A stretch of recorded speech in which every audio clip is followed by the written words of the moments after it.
আল বাইয়িনাতু আলাল মুদ্দাঈ ওয়াল ইয়ামিনু আলা মান আনকার। এই বিধান মতে তুমি যে থাপ্পড় দিয়েছো স্বীকারিত করে ফেলেছো, সাক্ষীর দরকার নাই। তবে হ্যাঁ, আমি জানি তুমি মিথ্যা কথা বলো না, বলবা না, এরপরও আমার জানা দিয়ে তো কোর্ট চলবে না। কোর্টের মধ্যে তো সাক্ষী লাগবে। তোমার আল্লাহরে এবং তোমার নবীকে যে গালি দিছে কোন সাক্ষী আসেনি। আবু বকর সিদ্দিক রাদিয়াল্লাহু তাআলা বলেন, ইয়া রাসূলুল্লাহ, ইয়া হাবিবাল্লাহ, রাস্তায় কেউ ছিল না, কোনো সাক্ষী নাই। তুমি আল্লাহর নবী গো, একটা কথা আমি জানি, কেউ না দেখলেও আরশের মালিক আল্লাহ সবকিছুই দেখেছেন।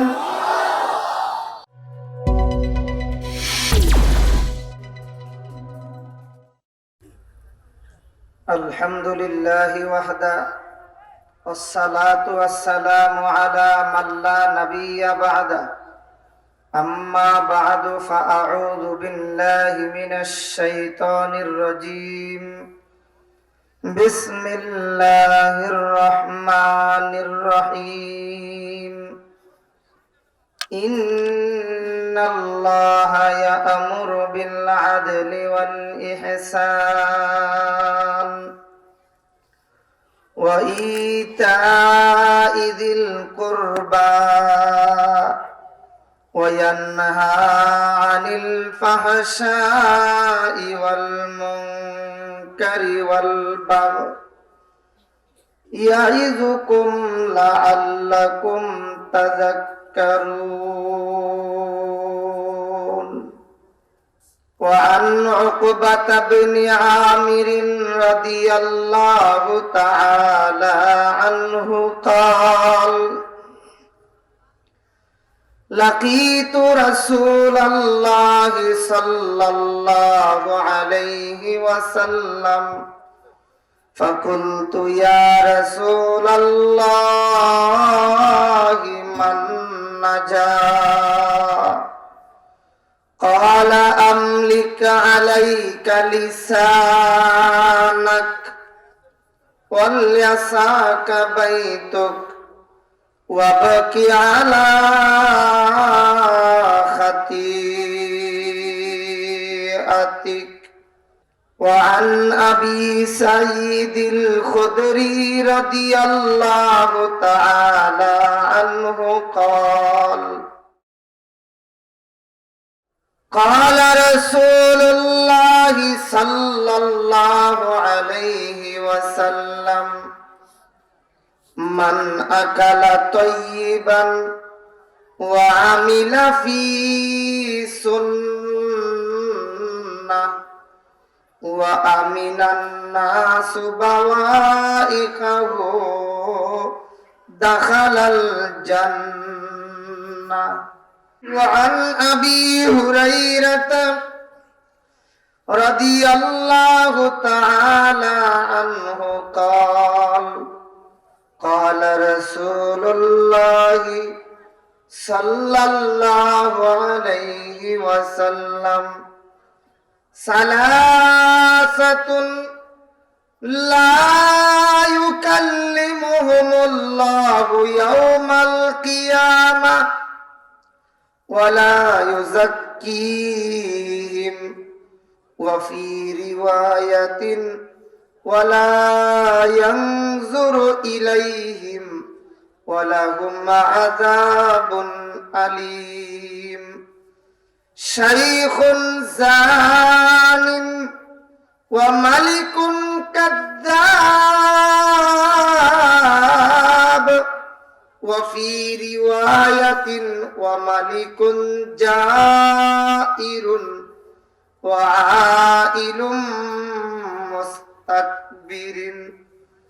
صدق الله مولانا العظيم وصدق رسوله النبي الكريم، ونحن على ذلك من الشاهدين والشاكرين، والحمد لله رب العالمين. العالمين اللهم صل على محمد وعلى آل محمد كما صليت على إبراهيم وعلى آل إبراهيم إنك حميد مجيد اللهم بارك على محمد وعلى آل محمد كما باركت على إبراهيم وعلى آل إبراهيم إنك حميد مجيد کے برابر می کند شاہ مجید آشکارا دروزن باخون شہید در بہار کئی بود بر سبز سنگ خاک سونا گل برو ید رنگ برنگ ڈرتے نہیں مسلمان دنیا میں کسی سے جب ملتا ہے دولت ایمان و نبی سے گلا کٹا کر بتلا گئی ہے کربلا والے باطل کے سامنے جھک نہیں سکتی ہے خدا والے حسین کی خون سے رنگ گیا ہے فرات کی کنارے علماء طلبا کی خون سے رنگ گیا ہے تو راگ کی کنارے بلغ العلا بکمالہ کشف الدجى بجماله حسنت جميع خصاله صلوا عليه وآله اللهم صل وسلم دائما أبدا على حبيبك خير الخلق كلهم আলহামদুলিল্লাহ ঐতিহ্যবাহী কটালপুর মাঝপাড়া আদর্শ ইসলামী সমাজ কল্যাণ পরিষদ কর্তৃক আয়োজিত আজকের এই 15তম বার্ষিকী ইসলামী মহাসম্মেলনের শ্রদ্ধাভাজন সভাপতি সাহেব, উপস্থিত দেশ ও জাতির কর্ণধার, জাতির শ্রেষ্ঠ সন্তান মুআজ্জাজ মুকাররম হযরত উলামায়ে কেরাম, মুরব্বিয়ানে আযম, জাতির ভবিষ্যৎ যুবক ভাইয়েরা, পর্দার আড়ালে অবস্থানরত অত্যন্ত শ্রদ্ধেয় মা ও বোনেরা, আমরা সকলেই মহান আল্লাহ তাআলার শুকরিয়া জ্ঞাপন করছি এই মর্মে যে মহান রব্বুল আলামিন আমাদেরকে দুনিয়ার সকল কাজ থেকে ফারিক করে কোরআন ও হাদিসের আলোচনায় শরীক হওয়ার সুযোগ আর তৌফিক দান করেছেন। সকলেই অন্তর থেকে কালিমাতুশ শুকর আদায় করছি, সকলেই বলি আলহামদুলিল্লাহ। আমাদেরকে আজ আদর্শ ইসলামী সমাজ কল্যাণ পরিষদ একটি সুন্দর ইসলামী মহাসম্মেলন উপহার দিয়েছে, যেখানে উলামায়ে কেরামগণ বিভিন্ন বিষয় দিক নিয়ে আলোচনা করবেন। এর মধ্যে সকল আলোচনার মূল দিক যেটা থাকবে, আদর্শ সমাজ গঠনে ইসলাম ধর্মের ভূমিকা কি, আমরা সেই বিষয়টা নিয়ে এই অধিবেশনে ইনশাআল্লাহ কিছু আলোকপাত করার চেষ্টা করব। আমরা ভালো করে জানি, সমাজ যখন অন্ধকারের অতল গহ্বরে পৌঁছে গিয়েছিল, নেই পরায়ণতা, সভ্যতা, সততা বলতে কিছুই মানুষ জানতো না আর বুঝতো না। সেই সময়ে সমাজের বর্বরতার, অসভ্যতাকে দূর করে আদর্শ সমাজ গঠন করার লক্ষ্যেই মহান আল্লাহ তাআলা নাজিল করেছেন পবিত্র কোরআন শরীফ। জোরে কোন ঠিক কিনা? ইসলাম ধর্মের ধর্মীয় বিধান আর আইন আমাদেরকে শিক্ষা দিয়েছে ন্যায়, নিষ্ঠা আর পরায়ণতা, সভ্যতা, সততা। খ্রিস্ট ধর্ম খ্রিস্টানদেরকে শিক্ষা দিয়েছে একমাত্র সমাজের মধ্যে কিভাবে বিশৃঙ্খলা সৃষ্টি করা যায়। কি বলেন ঠিক কিনা? তাদের ধর্মীয় শিক্ষাই তাদেরকে জঙ্গিবাদের শিক্ষা দিয়েছে, নেই নিষ্ঠার শিক্ষা দেয় নাই। কারণ তাদের আকীদা, তাদের বিশ্বাস, ঈসা আলাইহিস সালাম শরীর বরণ করে দুনিয়া থেকে বিদায় গ্রহণ করেছেন। উদ্দেশ্য ছিল ঈসা পয়গম্বরের একটাই, কিয়ামত পর্যন্ত আমার উম্মত যত কিছু করবে আমি অগ্রিম তার কাফারা দিয়ে গেলাম। আল্লাহ এই বিষয়ে আমার উম্মতকে কোনো জিজ্ঞাসাবাদ করবে না। নাউযুবিল্লাহ বলেন। এটা তাদের বানানো মতবাদ আর আকীদা। আপনারা কি বলেন? ঈসা আলাইহিস সালামকে তারা শুলিতে চড়াইয়া একদল যে দাবি করে হত্যা করেছে, ঈসা নবীকে তারা শুলিতে চড়াইয়া হত্যা করেছিল। সবাই বলেন না কেন? ঈসা আলাইহিস সালাম আছেন কোথায়? কত নম্বর আকাশে?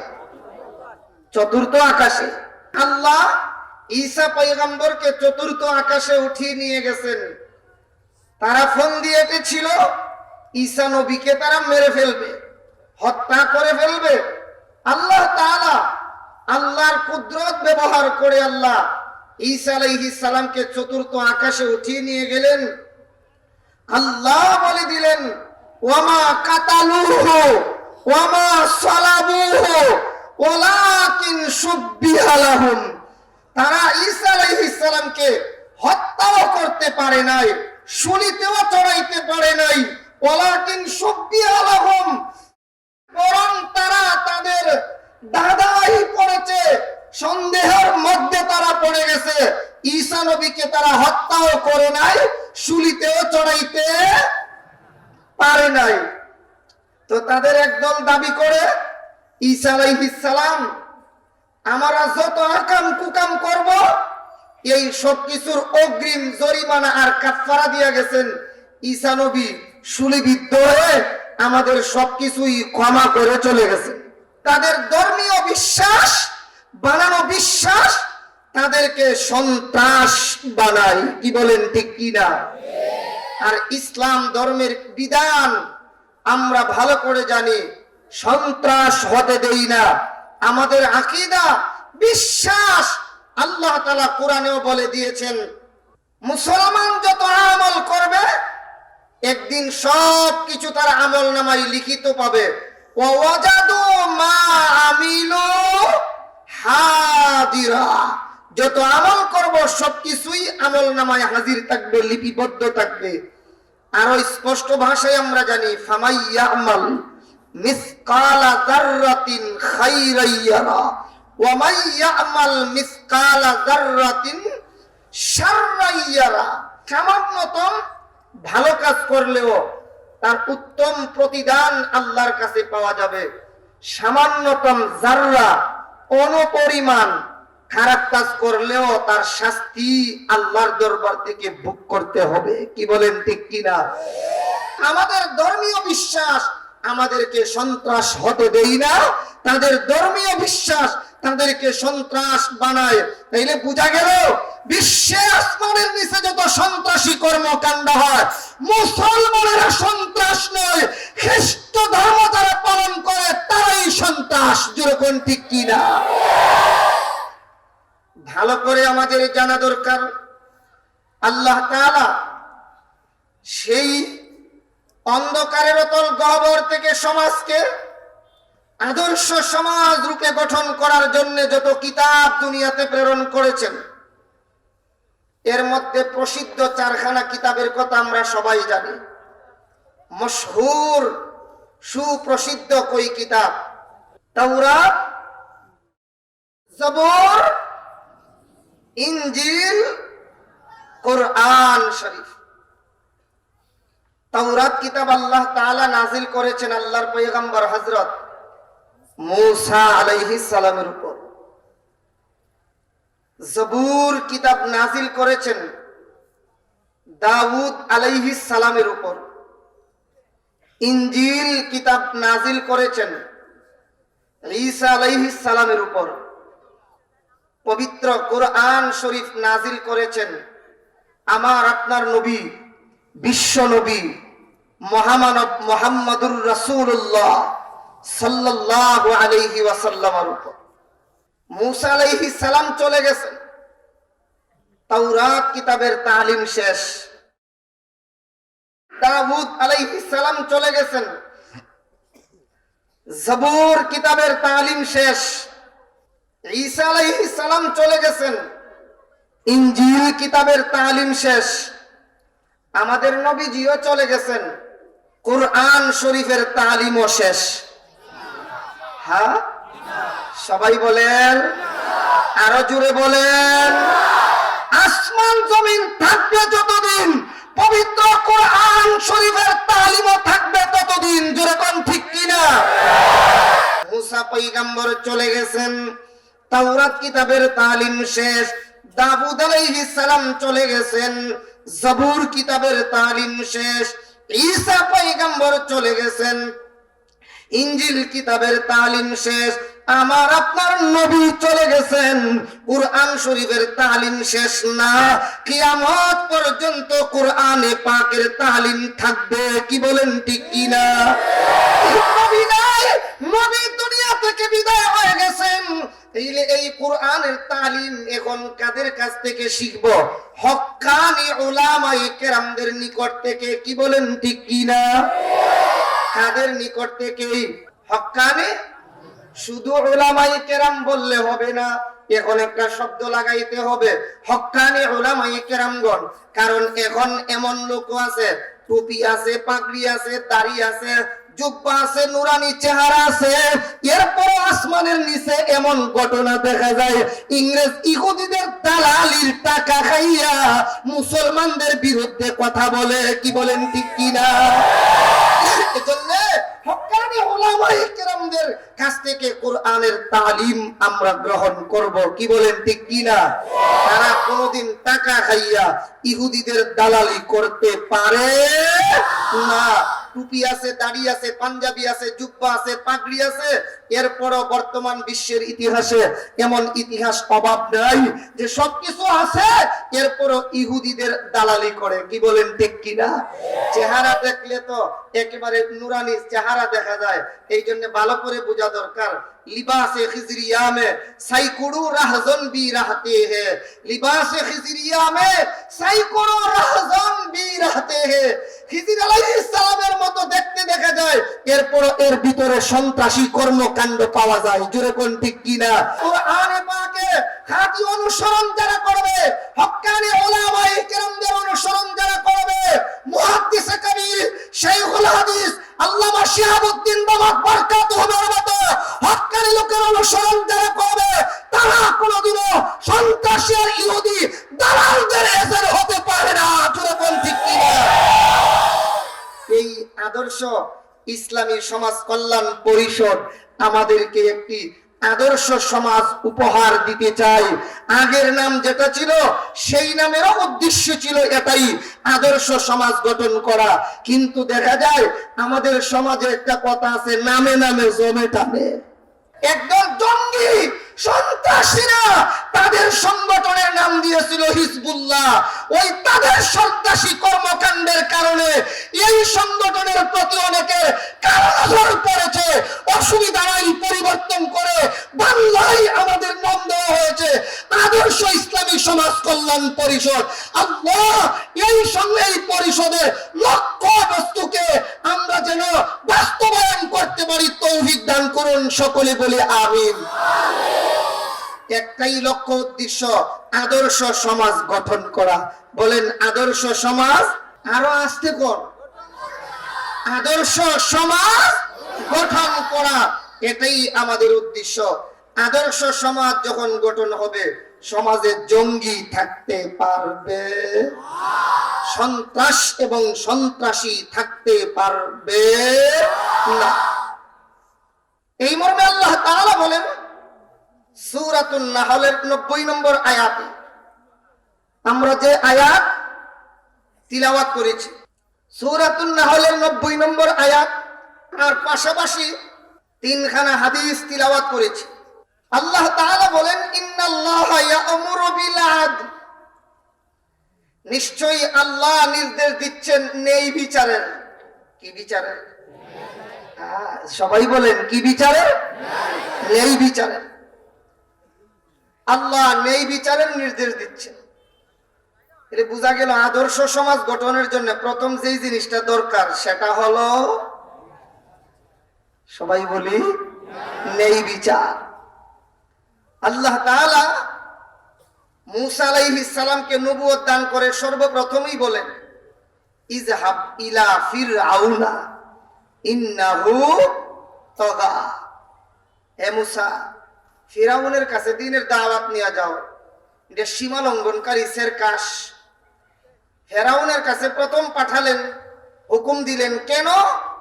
যেটা গদিতে বসা এটা যদি ঠিক হইয়া যা, নিচের ঠিক এমনি সোজা হইয়া যাইব। জোরে কোন ঠিক কিনা? যেটাকে আমাদের সমাজে কই কান টানলে মাথা আসে, কান টানলে মাথা আসে। এই মর্মে তাফসীরের কিতাবে উল্লেখ করা হয়, আল্লাহর নবীর এক সাহাবী, যিনি সাহাবায়ে কেরামদের মধ্যে সবচেয়ে নম্র, ভদ্র এবং নরম ছিলেন, নাম হযরত আবু বকর সিদ্দিক রাদিয়াল্লাহু তাআলা। রাস্তা দিয়ে যাচ্ছিলেন। ন্যায় বিচার কাকে বলে দেখেন, আদর্শ সমাজ গঠনে কি জিনিসের যে প্রয়োজন। আবু বকর সিদ্দিক রাদিয়াল্লাহু তাআলা রাস্তা দিয়ে যাচ্ছিলেন, গায়ে পড়া পুরাতন জামা, তালিওয়ালা জামা, সেরা জামা। এক ইহুদি আবু বকর সিদ্দিক রাদিয়াল্লাহু তাআলা কে দেখে ডাক দিয়ে কয়, আবু বকর, তোমাকে দেখে মনে হয় শুধু গরিবের সন্তানরাই কালিমা পড়ে, ধনীরা কালিমা পড়ে না। তো বুঝতে পারলাম তুমি একজন ফকির, তোমার নবী আর একজন ফকির, আর তোমাদের আল্লাহ সবচেয়ে বড় ফকির। আমরা প্রায় প্রতি শুক্রবারেই খতিব সাহেবদের জবান থেকে সানি খুতবায় একখান হাদিস শুনে থাকি, আরহামু উম্মতি বি উম্মতি আবু বকর রাদিয়াল্লাহু তাআলা ওয়া আশাদ্দুহুম ফি আমরিল্লাহি উমর রাদিয়াল্লাহু তাআলা ওয়া আসদাকুহুম হায়াআন উসমান রাদিয়াল্লাহু তাআলা ওয়া আকদাহুম আলীয়ুন রাদিয়াল্লাহু তাআলা। লম্বা চূড়া হাদিস। হাদিসের প্রথম অংশেই আল্লাহর নবী বলেছেন, আমার উম্মতের মধ্যে সবচেয়ে বড় নরম সাহাবী, নাম বলেন কি? আবু বকর সিদ্দিক রাদিয়াল্লাহু তাআলা। আরেকটা কথা আমরা সবাই জানি, যেই লোকটা বেশি নরম হয়, নরম বেটা যদি গরম হয়, এই গরমের তুলনায় আরো বেশি গরম হয়। সবাই বলেন ঠিক কিনা? আবু বকর সিদ্দিক রাদিয়াল্লাহু তাআলা আনহুকে লক্ষ্য করে বলে, তুমি ফকির, তোমার নবী আরেকজন ফকির, তোমাদের আল্লাহ সবচেয়ে বড় ফকির। আবু বকর সিদ্দিক রাদিয়াল্লাহু তাআলা আনহু সহ্য করতে পারলেন, ইহুদির কাছে গিয়ে তার জামার কলারে এইভাবে ধরে উপর দিকে উঠাইছে, পা মাটিতে লাগতে দেয় নাই। এক পর্যায়ে এক হাতে এখানে ধরে আরেক হাতে ঘুরাইয়া দিছে, জোরে থাপ্পড়, থাপ্পড়টা দিয়া ছেড়ে দিছে, জমিনে ইহুদি পড়ে গেছে।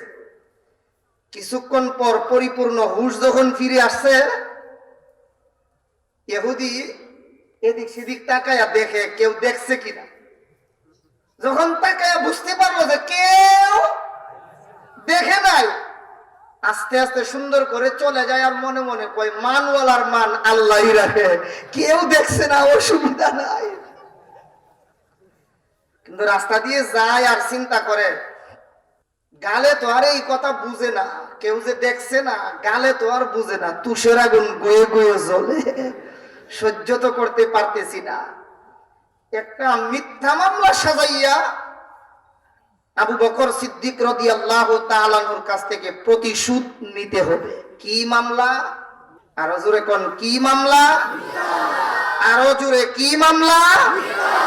মিথ্যা মামলা সাজাইয়া একটা প্রতিশোধ নিতে হবে। প্রতিশোধ এমন মিথ্যা মামলা সাজাইয়া আমাদের সমাজে দেখবেন অনেকেই অনেকরে 10 বছর 20 বছর 30 বছর ধরে হয়রানি আর পেরেশানির মধ্যে ফেলে রেখেছে। কি বলেন, ঠিক কিনা? আল্লাহর নবী, অথচ আল্লাহর নবী হাদিস শরীফে বলেন, মান শাহিদা আলা মুসলিমিন মিন গায়রি আহলিল্লাহু ফালইয়াতাবাওয়া মাকআদাহু মিনান নার। যেদিন ঝগড়া হয়, ঘটনা ঘটে, সেই দিন এসআসা ছিল ঢাকায়, কিন্তু যেদিন মামলার শুনানি হয় ওই দিন গিয়ে দেখা যায় তিনি সাক্ষী দেয়, একটু এই লোকটা যে ওই লোকের মাথায় বাড়ি দিচ্ছিল, আমি উপস্থিত ছিলাম, এই দিন চাচা ঢাকায় ছিল। এই জাতের মিথ্যা সাক্ষী দেনেওয়ালাও আমাদের বাংলাদেশে আছে। কি বলেন, ঠিক কিনা? আল্লাহর নবী বলেন, মান শাহিদা আলা মুসলিমিন, কেউ যদি কোনো মুসলমানের বিরুদ্ধে মিথ্যা সাক্ষী দেয়, সাক্ষীটা কেমন? মিন গায়রি আহলিল্লাহ, সে এই কাজের উপযুক্ত না, এমন মিথ্যা সাক্ষী দিয়া দিছে। এমন সাক্ষী মনে আমরা সমাজে নাই। সবাই বলেন আছে কিনা? নবীজি বলেন, ফালইয়াতাবাওয়া মাকআদাহু মিনান নার, সেজন্য তার ঠিকানা জাহান্নামে বানাইয়া লয়। নাউযুবিল্লাহ, বলেন নাউযুবিল্লাহ। সন্ত্রাসী কর্মকাণ্ড, জঙ্গি কর্মকাণ্ডের কাছেও নাই, এরপরেও দেখা যায় ব্যক্তিগত আক্রোশ মিটানোর দলে জঙ্গিবাদের মামলায় ঢুকায়া দিয়ে হয়রানি আর পেরেশানির মধ্যে ফেলে রাখে। জুড়ে কোন, ঠিক কিনা? জাতীয় পেরেশানিতে আবার মুসলমানকে ফেলতে চায়, প্রস্তুতি গ্রহণ করা দরকার। কিয়ামতের ময়দানে আল্লাহর আদালতে তোমাদের বিচার হবে। জুড়ে কোন, ঠিক কিনা? জনাব নুরুল ইসলাম নাহিদ সাহেব, তিনি কত সুন্দর কথা বলেছিলেন। সরকারি কাজে যখন ধরা পড়ছে, রডের বদলায় বাঁশ দিছে, তিনি বলেছিলেন, এই ইঞ্জিনিয়ার যদি কওমি মাদ্রাসার ছাত্র হইতো, রডের পরিবর্তে বাঁশ দিত না। আরো জোরে কোন, ঠিক কিনা? কওমি মাদ্রাসার প্রতি যাদের তেরা চোখ ছিল, এখন কত সুন্দর কথা তারা বলে। এ ভাই, বর্তমান শিক্ষামন্ত্রী ডক্টর দীপু মুনি, উচ্চ শিক্ষিত মহিলা, সে কত সুন্দর কথা বলেছে। বাংলাদেশে বিশ্বে একটাই প্রতিষ্ঠান, এক প্রতিষ্ঠানই যেখানে কোচিং মুক্ত ক্লাস হয় আর নকল মুক্ত পরীক্ষা হয়, কওমি মাদ্রাসা। আমার স্কুল কলেজগুলিকে আমি কওমি মাদ্রাসায় নমুনায় গড়ে তুলতে চাই। ডক্টর দীপু মুনি এ কথা বলেছে। কি বলেন, ঠিক কিনা? ধন্যবাদ জানাই ডক্টর দীপু মুনির কথাগুলিকে।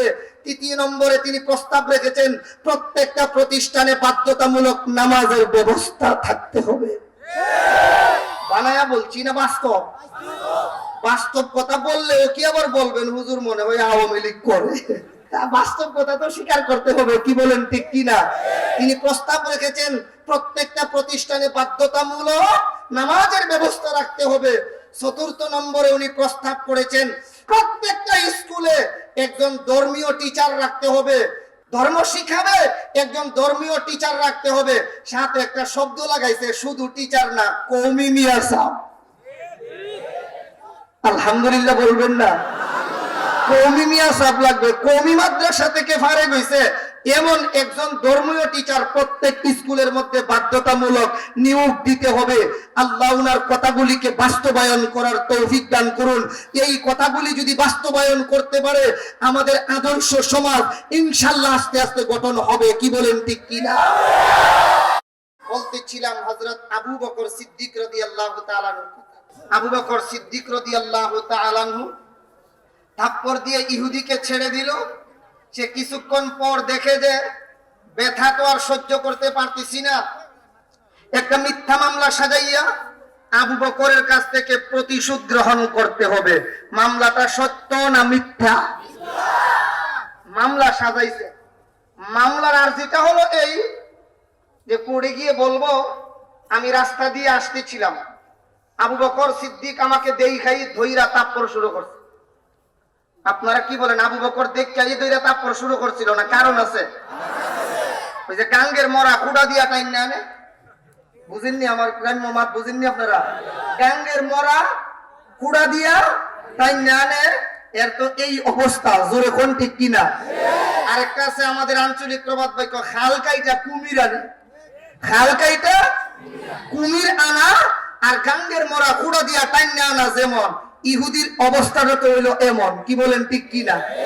এ তো নিজে নিজে তাপ্পড় টাইম না আনছে। আবু বকর সিদ্দিক রাদিয়াল্লাহু তাআলার বিরুদ্ধে মামলা সাজাইছে। চিন্তা করে কোন কোড়ে যাব, ল কোড়ে না হাই কোড়ে? শেষ পর্যন্ত কই গেলে হাই কোড়ে, নরমালও গিয়া লাভ নাই। আল্লাহ নবীর দরবারে গিয়ে হাজির হয়েছে। আদর্শ সমাজ কিভাবে গঠন হয় দেখে। নবীজির কাছে গিয়া ইহুদি কয়, এ মুহাম্মদ, তোমার সাহাবী আবু বকর দেখো আমাকে কি করছে। আল্লাহ নবী বলেন, কে আবু বকর? বলে হ্যাঁ। কেন? কারণ নাই, আমি রাস্তা দিয়ে আসতেছি, আমারে দেখে ওই আবু বকর কোনো কথা নাই, মাত কথা নাই, দেখে ওই ধরে থাপ্পড় শুরু করছে। সত্য কথা বলছে না মিথ্যা? থাপ্পড় যে দিছে এটা কি মিথ্যা? এটা মিথ্যা। কারণটা যে দর্শাইছে এটা মিথ্যা। কি বলেন ঠিক কিনা? আবু বকর সিদ্দিক রাদিয়াল্লাহু তাআলার বিরুদ্ধে মামলা দিয়ে দাঁড়ানো লোক। আল্লাহর নবী বলেন, ইহুদি থাপ্পড় দিছে ঠিক আছে, তোমার গালে তো দাগ দেখা যায়, তুমি মিথ্যা কথা বলবা না। তবে আমার মনে হয় তুমি লোকটাকে চিনছো না। আমার বিশ্বাস লোকটা হবে উমর রাদিয়াল্লাহু তাআলা। নবীজি কই উমর, আর ইহুদি কয়। আপনারা একটু আগের কথা মনে থাকলে বলেন, আসলেই মূলত থাপ্পড়টা কে দিছে? আরো জোরে কোন?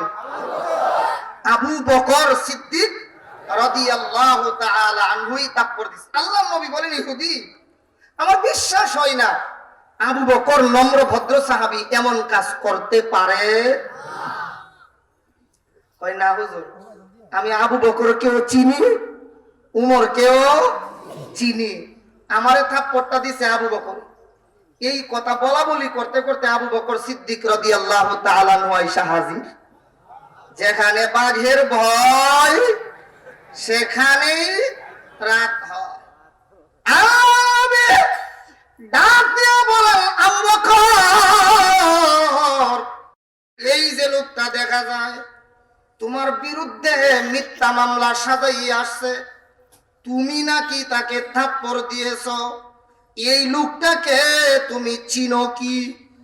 আবু বকর সিদ্দিক রাদিয়াল্লাহু তাআলা আনহু বলে, হুজুর মামলা মিথ্যা না, মামলা সত্যই, থাপ্পড় আমি দিয়েছি। আপনি জিজ্ঞেস করেন তারে চিনি কি না? একটু আগে মাত্র সাইজ কইরা সারলাম, একটু আগে মাত্র সাইজ করছি, আর আপনি আমার জিগাই তারে চিনি নি হুজুর? এর গালে জিগাই দেখেন আমি চিনি কিনা, এর গালে ওই কইয়া দিব। আল্লাহ নবী বলেন, আবু বকর তুমি একজন ন্যায়নিষ্ঠাবান লোক, নম্র ভদ্র মানুষ। রাস্তা দিয়ে হাঁটার সময় এত জোরে পা ফেলো না, জোরে পা ফেললে মানুষের কষ্ট হবে। একদিন তোমাকে উমর রাদিয়াল্লাহু তাআলা জিজ্ঞেস করেছিলেন, এ ভাই আবু বকর, আপনি কি অসুস্থ, বিমারি নাকি? রাস্তা দিয়ে হাঁটার সময় এত ধীরে ধীরে আস্তে আস্তে হাঁটেন কেন? তুমি জবাব দিয়েছিলে, এ ওমর, জোরে হাঁটতে পারি কিন্তু হাঁটি না কেন? আওয়াজ হবে, এই আওয়াজটা যদি কোনো মুসলমানের কানে পৌঁছে যায় আর তার যদি ঘুম ভেঙে যায়, আমি আল্লাহর দরবারে কি জবাব দেব? এমন নম্র ভদ্র সাহাবী হইয়া এত জোরে কেন থাপ্পড় দিয়েছো? আবু বকর সিদ্দিক ডাক দিয়া কই, ইয়া রাসূলুল্লাহ, ইয়া হাবিবাল্লাহ, আল্লাহর নবী গো, মানুষ জীবনে আমাকে অনেক কষ্ট দিয়েছে, সমাজে চলতে গেলে অনেকের কথা অনেক সময় আমি শুনি, এসব কথা এবং কাজে আমার মনে কোনো দুঃখ নাই। ইয়া রাসূলুল্লাহ, আমার জীবদ্দশায় আমার বিশ্ব নবীর পায়ে একটা কাঁটা বিদ্ধ হবে, গালি দেওয়া তো দূরের কথা, আমার নবীকে কি একটা কাঁটা বিদ্ধ হবে, এটাও আমি আবু বকর বরদাস্ত করতে পারি না। এই ইহুদির বাচ্চা আপনাকে গালি দিয়েছে, আল্লাহকে গালি দিয়েছে, বলছে আমি নাকি ফকির, আমার নবী আর একজন ফকির, আল্লাহ সবচেয়ে বড় ফকির। আমি এই কথাগুলি সহ্য করতে পারছি না, না পাইরা আমি তাকে থাপ্পড় দিয়েছি।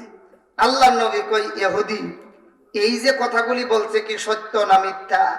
এমনি ইহুদি কয়, ও আল্লাহর নবী, আবু বকর যা বলছে এখানে সব কথা মিথ্যা কথা বলছে, আমি রাস্তা দিয়ে আসতেছি, আমার দেখাই দৌড়ে থাপ্পড় শুরু করছে। আল্লাহর নবী আবার কয়, আবু বকর, তুমি যে তারে থাপ্পড় দিয়েছো তুমি তো স্বীকার করছো, থাপ্পড় যে দিছো এটার জন্য সাক্ষীর দরকার, কথা কন। আল বাইয়িনাতু আলাল মুদ্দাঈ ওয়াল ইয়ামিনু আলা মান আনকার, এই বিধান মতে তুমি যে থাপ্পড় দিয়েছো স্বীকারিত করে ফেলেছো, সাক্ষীর দরকার নাই। তবে হ্যাঁ, আমি জানি তুমি মিথ্যা কথা বলো না, বলবা না, এরপরও আমার জানা দিয়ে তো কোর্ট চলবে না, কোর্টের মধ্যে তো সাক্ষী লাগবে। তোমার আল্লাহরে এবং তোমার নবীকে যে গালি দিছে কোন সাক্ষী আসেনি। আবু বকর সিদ্দিক রাদিয়াল্লাহু তাআলা বলেন, ইয়া রাসূলুল্লাহ, ইয়া হাবিবাল্লাহ, রাস্তায় কেউ ছিল না, কোনো সাক্ষী নাই, তুমি আল্লাহর নবী গো, একটা কথা আমি জানি, কেউ না দেখলেও আরশের মালিক আল্লাহ সবকিছুই দেখেছেন। আল্লাহর নবী কই, আবু বকর, আল্লাহর সাক্ষী রেখে কি দুনিয়ার কোর্ট চলবো? কথা কন নাকি?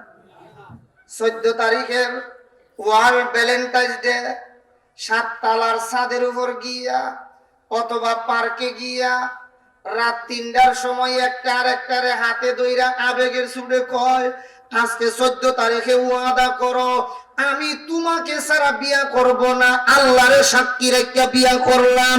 এইটাও এশকের ঠেলায় কয় আমিও নবীরে সাক্ষী রেখে বিয়া বইলাম, আরেক দলে কয় চাঁদ সূরজরে সাক্ষী রেখে বিয়া বইলাম আর বিয়া করলাম।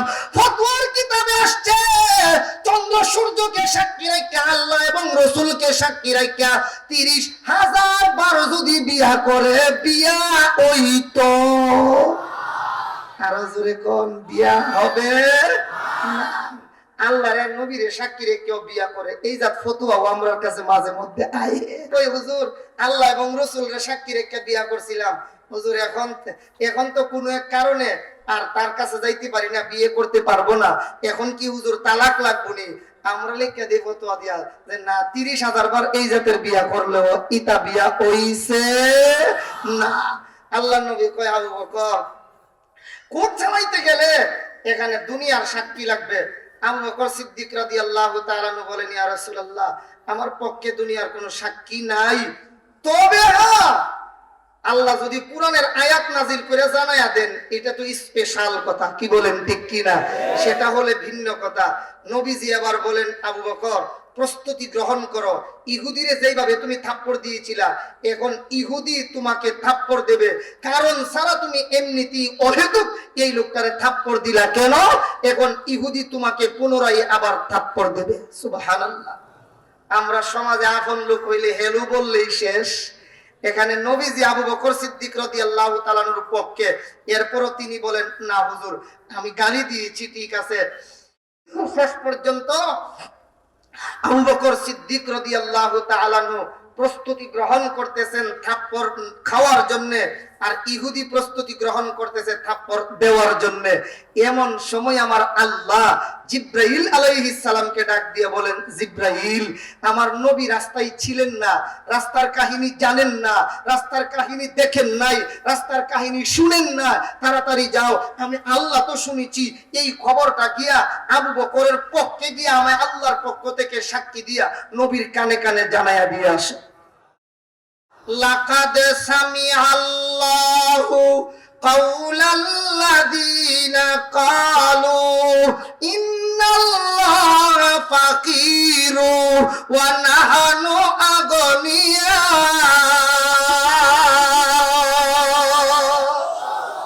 লাকাদ সামিআল্লাহ, আল্লামু লিত্তাকিদ ওয়া কাদ লিত্তাকিদ, ডাবল তাকিদ নিয়ে আল্লাহ বড় সুন্দর করে বলেন, লাকাদ সামি আল্লাহ, নিশ্চয়ই নিশ্চয়ই আল্লাহ তাআলা শ্রবণ করেছেন, শুনেছেন, কওলাল্লাযীনা, ওই সকল লোকদের কথা, কালু, যারা বলেছিল, ইন্নাল্লাহা ফাকিরুন, আল্লাহ তাআলা ফকির, ওয়া নাহনু আগনিয়া, আমরা ইহুদির দলেরা ধনী।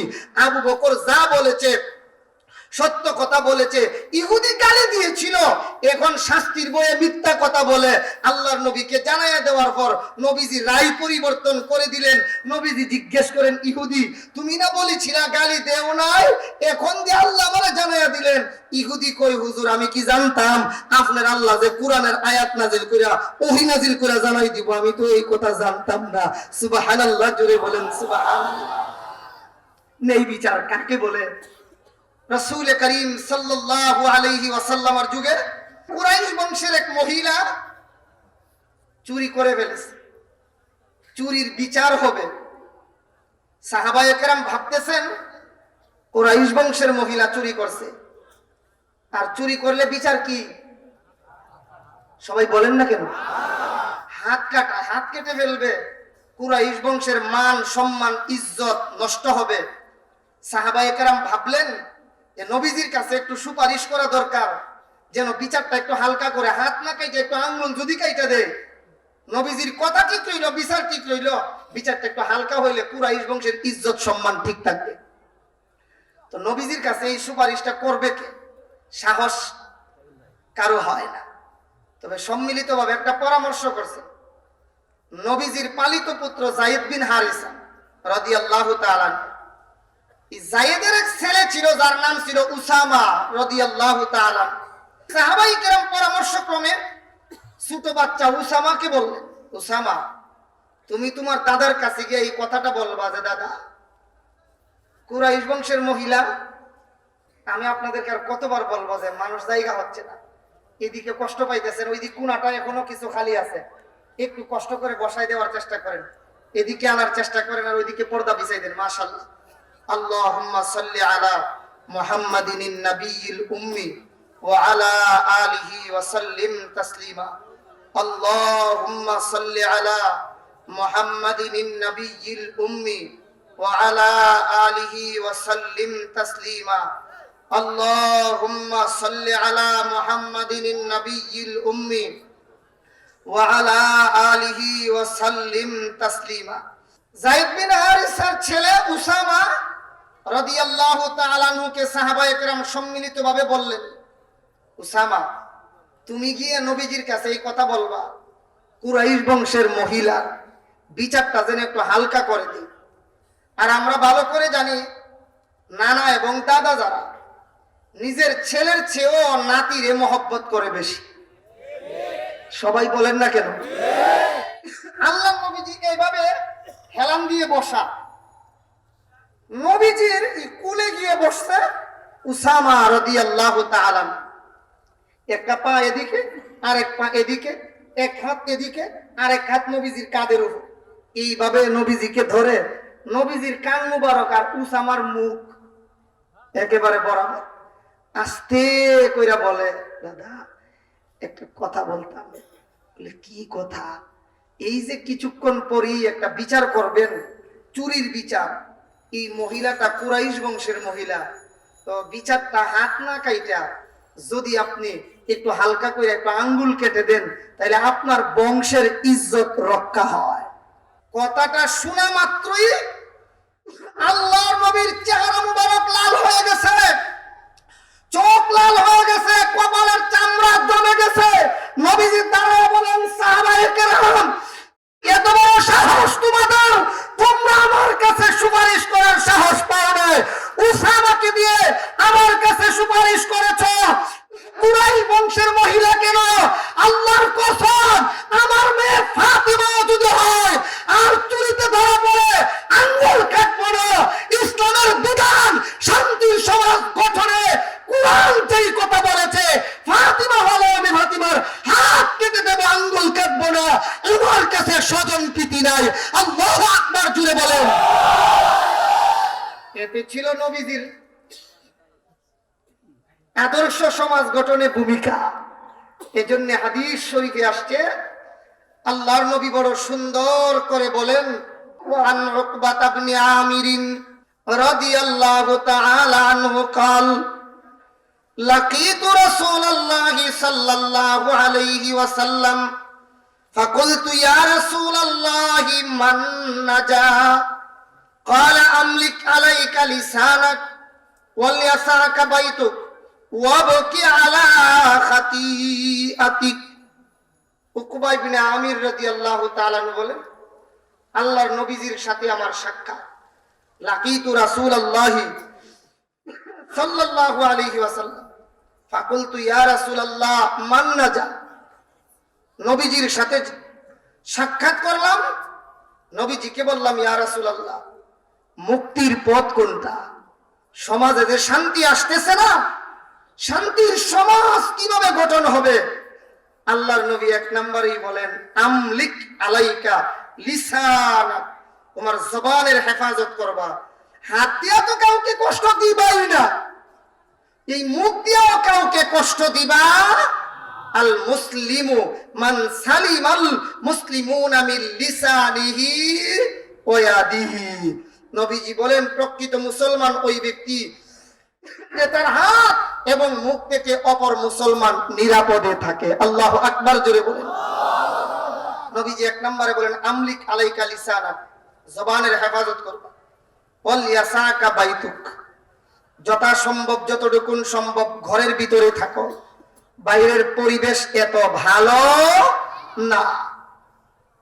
আমলিক আলাইকা লিসানাক ওয়াল ইয়াসাকা বাইতুক। 3 নাম্বার, ওয়াবকি আলা খাতিআতিক। নবীজি কই, প্রত্যেকই যার যার গুনাহের উপর আল্লাহর কাছে কান্নাকাটি করো, কান্নার দ্বারা গুনাহ মাফ হয়, অন্তর পরিষ্কার হয়। সুবহানাল্লাহ জোরে। বাদশাহ জাহাঙ্গীরের যুগে বাদশাহ নুরউদ্দিন মোহাম্মদ জাহাঙ্গীর, ওনার বাড়ির পাশে এক হিন্দু মহিলার বাড়ি। একদিন হিন্দু মহিলাটা নেই বিচার পাওয়ার লক্ষ্যে বাদশাহ জাহাঙ্গীরের বাড়িতে গিয়া দাঁড়াইয়া বাদশাহ জাহাঙ্গীরের সামনে গিয়া বলে, বাদশাহ, আমি তোমার কাছে আসছি একটা কথা জানাবার জন্য। খুব মন দিয়ে কথাটা শুনবেন। তোমার বাড়ির পাশে আমার বাড়ি, আমি তোমার প্রতিবেশী। কে যেন একটা যুবক প্রতিদিন রাত্রিবেলা আমার পুত্রবধূর ইজ্জত নষ্ট করার জন্য আসে। নাউযুবিল্লাহ বলবেন না? আমাদের ফ্যামিলিতে আমরা মাত্র 3 জন সদস্য, আমি, আমার ছেলে আর পুত্রবধূ। ছেলেটা সরকারি চাকরি করে। বাদশাহ জাহাঙ্গীর হিন্দু মহিলাটার দিকে তাকিয়ে আছে, কোনো জবাব দিচ্ছে না। মহিলাটা বলে, বাবা, আমি তোমার কাছে আসছি আমার এই কথাটা জানাবার জন্য। আমার পুত্রবধূর ইজ্জতের নিরাপত্তা চাই। আমি তোমার পড়োশী, প্রতিবেশী। কে যেন একটা যুবক রাত্রিবেলা ইজ্জত নষ্ট করার জন্য অপচেষ্টা চালায়। বাদশাহ কথা শুনে কোনো জবাব দিচ্ছে না। মহিলাটা ধমক দিয়ে বলে, রাগ করে বলে, এই বাদশাহ জাহাঙ্গীর, আমি তোমার জন্ম দেখেছি, জন্ম। তুমি আমার সাথে কোনো জবাব দিচ্ছ না। ঠিক আছে, আমি চলে যাই, স্মরণ রাখো তোমরা তো মুসলমান, কিয়ামত বিশ্বাস করো, কবর হাসর নাসর এগুলি বিশ্বাস করো। তো একদিন তোমাদের মহান আল্লাহর দরবারে হাসরের ময়দানে আমি তোমার বিরুদ্ধে মামলা দায়ের করব। এই কথাটা বলে মহিলা চলে যায়। বাদশাহ জাহাঙ্গীর একটা জবাবও দিল না।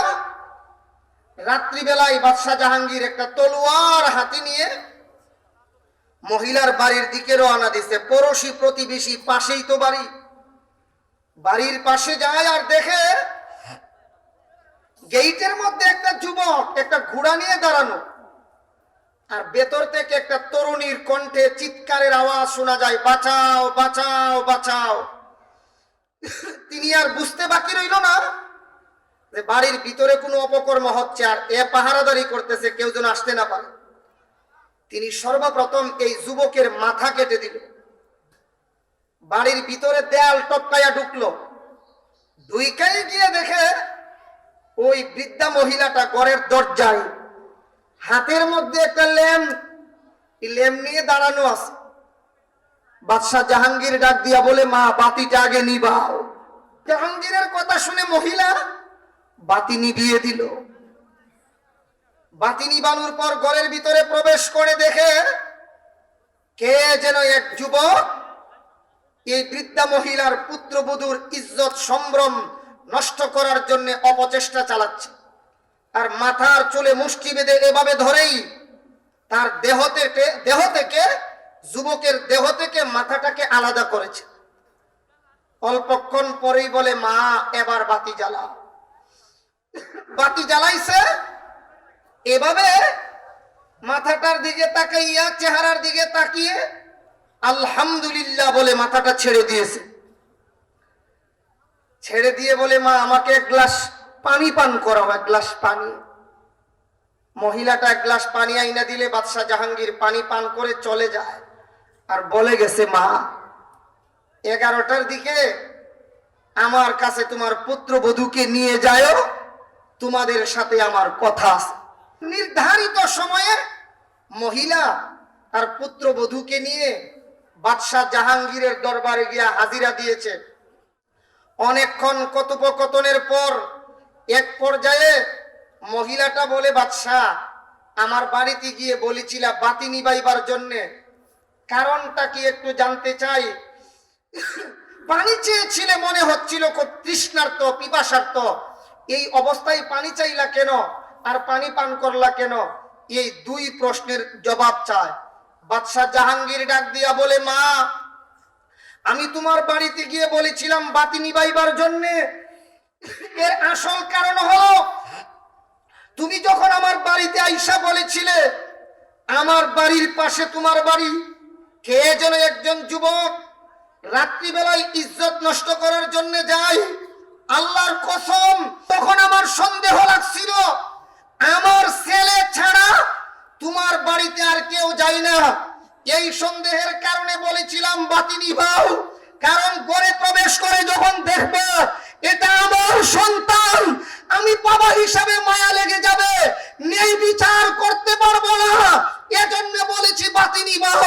নেই বিচারটা আমার ছেলে মনে কইরাই মাথা কাটলাম, এরপরে বলেছি বাতি জ্বালাও। আল্লাহর কসম চেহারার দিকে তাকাইয়া আলহামদুলিল্লাহ বলে মাথা ছেড়ে দিলাম। তাকিয়ে দেখেছি এটা আমার সন্তান না, অন্য একটা লম্পট তোমার পুত্রবধূর ইজ্জত নষ্ট করতে এসেছিল। আমার ছেলেও যদি হইতো না আমি তার মাথা কেটে দিতাম। আল্লাহু আকবার জুড়ে বলেন। ছিল নেই বিচারের রূপরেখা। আদর্শ সমাজ গঠনে ইসলাম ধর্মের ভূমিকা তো ছিল এই। মহিলাটা বলে, বাবা তো পানি পান করতে চেয়েছিলা, পানি দিলাম, পানিও পান করলা। ওই মা তুমি যখন আমার বাড়িতে গিয়ে বলেছিলা আল্লাহর হাইকোর্টে আমার বিরুদ্ধে মামলা দায়ের করবে, মা তখন আমি চিন্তায় পড়ে গেছিলাম যে আল্লাহর দরবারে যে আমার বিরুদ্ধে মামলা দিবে কি জবাব দেব, নেই বিচার করতে পারবো কিনা। এই চিন্তার কারণে তুমি এই কথা বলে আসার পর থেকে রাতের এই সময় পর্যন্ত এক গ্লাস পানিও পান করি নাই। নেই বিচার কইরা সর্বপ্রথম তোমার বাড়িতে এক গ্লাস পানি পান করেছিলাম। আল্লাহু আকবার। আল্লাহ তাআলা এজন্য বলেন ইন্নাল্লাহা ইয়া'মুরু বিল আদল ওয়াল ইহসান ওয়া ইতা'i যিল কুরবা। এই বিচার যদি সমাজে প্রতিষ্ঠিত হয়, শান্তির সমাজ অতি সহজেই গঠন হবে। কি বলেন ঠিক কিনা? বিচার নিয়ে দ্বন্দ্ব শুরু হলো ভারতবর্ষের জায়গায়। মুসলমানেরা তিন সেট মসজিদে নামাজ পড়ে, মুসলমানেরা দীর্ঘদিন ধরে তিন সেট মসজিদে নামাজ পড়ে। এক পর্যায়ে পরামর্শ করে সিদ্ধান্ত নেওয়া হলো এই তিন সেট ঘরটাকে পরিবর্তন করে স্থায়ীভাবে ঘর বানাবে, ইট বালু সিমেন্ট দিয়ে পাকা করা হবে। হিন্দু সমাজের লোকেরা বাধা হয়ে দাঁড়ালো, বলল যে না, এতদিন তোমরা তিন সেট ঘর বানিয়ে নামাজ পড়েছো, আমরা বাধা দেই নাই, কিন্তু এখন স্থায়ীভাবে বিল্ডিং নির্মাণ করবে, বিল্ডিং নির্মাণ করতে দেওয়া হবে না। মুসলমানেরা দাবি করে এই জায়গা মুসলমানদের, হিন্দু সমাজের লোকেরা দাবি করে এই জায়গা হিন্দুদের। আপনারা এবং আমরা ভালো করে জানি সেই যুগে, বর্তমান যুগে যেমন আরওয়ার, সিএস, বিএস, খতিয়ান, খারিজ, খাজনার রসিদ সব কিছু কেনা বেচাই লাগে, সেই যুগেও কি এত ডকুমেন্ট ছিল? কথা বলেন না, এত ডকুমেন্ট ছিল না। না থাকার কারণে কেউই উপযুক্ত দলিল পত্র দেখাতে পারে না। দীর্ঘদিন ধরে দ্বন্দ্ব চলতেছিল। এক পর্যায়ে একজন হিন্দু ভদ্রলোক আর একজন মুসলমান একসাথে বসে বসে কথা বলছিল। খুতবাতে জুলফিকার নামক কিতাবে উল্লেখ করা হয়, এক হিন্দু ভদ্রলোক আর এক মুসলমান একসাথে বসে কথা বলতেছিল যে আমাদের এই দ্বন্দ্বটা আর কতদিন চলবে, সমাজে শান্তি আসতেছে না, একটা বিশৃঙ্খলা আর বিশৃঙ্খলা চলছে, কখন আমাদের এই মতবিরোধ দূর হবে? হিন্দু লোকটা বলে উঠল, এই মুসলমানের সন্তান শুনো, তোমাদের মধ্যে একজন বৃদ্ধ লোক আছে, বড় একজন আলিম, এই লোকটা জানে এই জায়গা মূলত কার। কারণ যিনি বৃদ্ধ বয়স্ক, উনি পুরাতন ইতিহাস আমার চেয়ে আপনার চেয়ে ভালো জানেন। হিন্দু লোকটা বলে যে তোমাদের মুসলমান সমাজের এক বড় আলিম, কিতাবে তার নাম উল্লেখ করা হয়েছে, মুফতি ইলাহি বখশ রাহমাতুল্লাহি আলাইহি। ওই মুফতি ইলাহি বখশে যা বলে আমাদের হিন্দু সমাজের মানুষ তাই মানবে, তোমরা মুসলমানেরা মানবা কিনা বলো। ভালো করে শুনবেন শেষ কথাটা। হিন্দুদের এক লোক বলে যে মুসলমানদের বড় আলিম মুফতি ইলাহি বখশ রাহমাতুল্লাহি আলাইহি যা বলে হিন্দু সমাজের লোক তা মানবে, তোমাদের মুসলমানেরা মানবে কিনা বলো।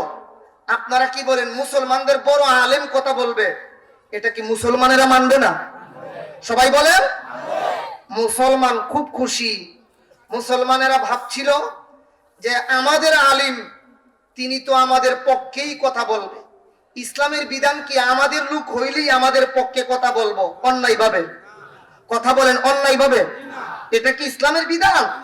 না, এটা ইসলামের বিধান না। ইসলামের বিধান হলো যে সে যেই দলের লোকই হোক সত্য কথা বলবো, আমার দলের লোকও যদি জঙ্গি হয় তারও বিচার হবে। কি বলেন ঠিক কিনা? আল্লাহর কুদরত বোঝা যায় না?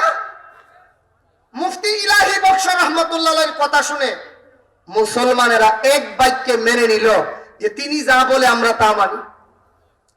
নির্ধারিত ডেট দেওয়া হলো, তারিখ দেওয়া হলো, তারিখ মতে কুড়ে মুসলমানের অভাব নাই। হিন্দু সমাজের মানুষের চেয়ে মুসলমানেরাই বেশি। কারণ আজকে আমাদের পক্ষের লোকে সাক্ষী দেবে, উনি যেই কথা বলবেন এই কথার উপর রায় আসবে, তো মুসলমানদের এত বড় আলিম তিনি তো আমাদের পক্ষেই কথা বলাটা স্বাভাবিক। কি বলেন ঠিক কিনা?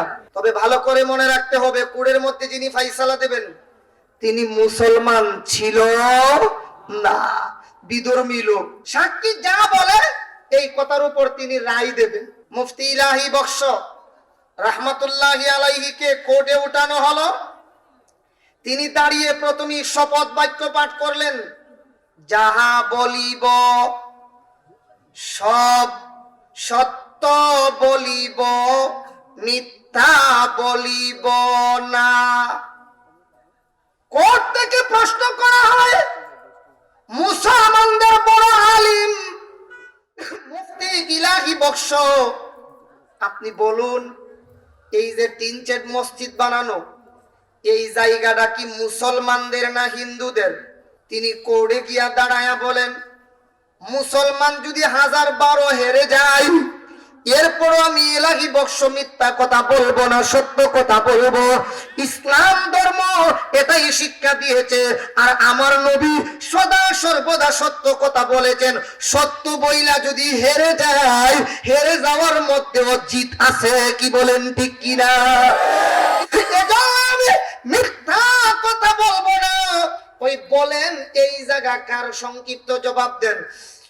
মুসলমানদের বড় আলিম মুফতি ইলাহি বক্স রাহমাতুল্লাহি আলাইহি সুন্দর করে জবাব দিলেন, আমার জানা মতে এই জায়গা মুসলমানদের না, হিন্দুদের বড় একজন ঠাকুর এই জায়গার মালিক।